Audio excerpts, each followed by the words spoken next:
أما بعد فقد قال رسول الله صلى الله عليه وسلم من وسع على عياله في نفقته يوم عاشوراء وسع الله عليه سائر سنته زمانو اسلامی کال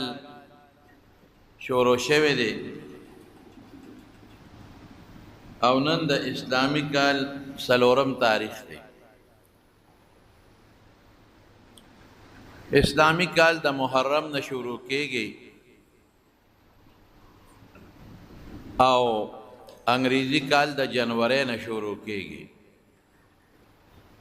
د رسول الله صلی الله علیه وسلم د وفات نه پس چې کله د حضرت عمر فاروق رضی الله عنه زمانه رااله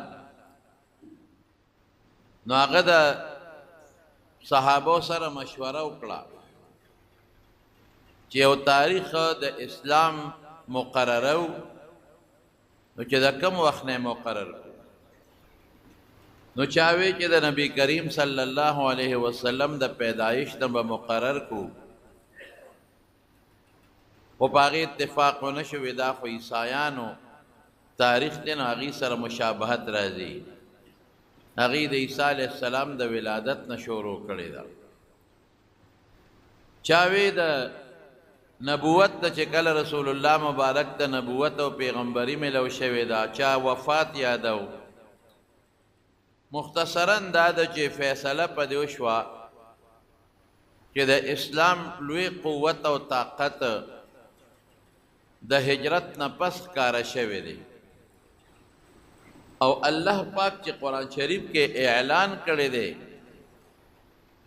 هو الذي ارسل رسوله بالهدى ودين الحق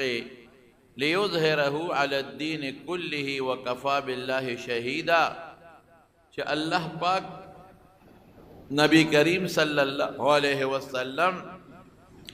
په یو رښتونی دین را لېږلی دی د الله د طرف نه سوچا او رښتونی دین دی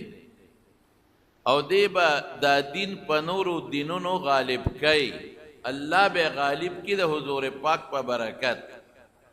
نو د دین غلبه د هجرت نه پس راغلی ده او د هجرت نبوت خاصم دی هغې کې خو شک نشته اخو د حضور پاک مسلم دی او ښکاره دی خو ډېره لویه غلبه چې دین ته راغلی ده چې د حضور پاک د راتلو مقصد ده او چې دین غالب شي د هجرت نه پس شوی ده او د هجرت نه پس ډېر جهادونه هم شوي دي او د هجرت نه پس اسلامي ریاست او حکومت هم قایم شوی دی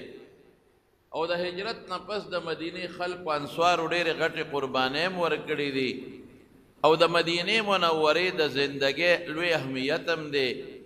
نو بس د هجرت نه به دا تاریخ مقرر کړو په دې فیصله وشوه. نو هجرت خو د حضور پاک په ربیع الاول کې شوی دی خو تیاری یې د محرم نه شوی و. ذوالحجه کې د حضور پاک سره د مدینې انصارو بیعت وکړ. د مینا کې د یو غونډۍ شاته لیلة العقبه او هغې بیا دعوت ورکړه رسول الله صلی الله علیه وسلم له د هجرت. نو حضور پاک صحابه ته وی ځای روان شئ. نو څه صحابه د ذوالحجې په آخر کې ووتل د لوی اختر د میاشتې او څه په د محرم کې ووتل خو محرم چونکې اشهر حرم ورته وایي د هغې لومبۍ میاشت وه نو دوی فیصله په محرم وکړه. نو محرم نه اسلامي تاریخ شروع کېږي. هغه اسلامي میاشت محرم د عزت میاشت د احترام میاشت ده. عربو به هم د اسلام نه مخکې د دې میاشتې قدر کو. په دې کې به جنگ جګړې نه کولې په دې کې به د غشو نه اوسپنې ویستې د نیزو نه به هم اوسپنې ویستې هسې نه چا سره جنگ راشي تورې به یې تیکو کې ومنډلې چې ته په غلطۍ کې غزار راله په غوسه کې ونه شي.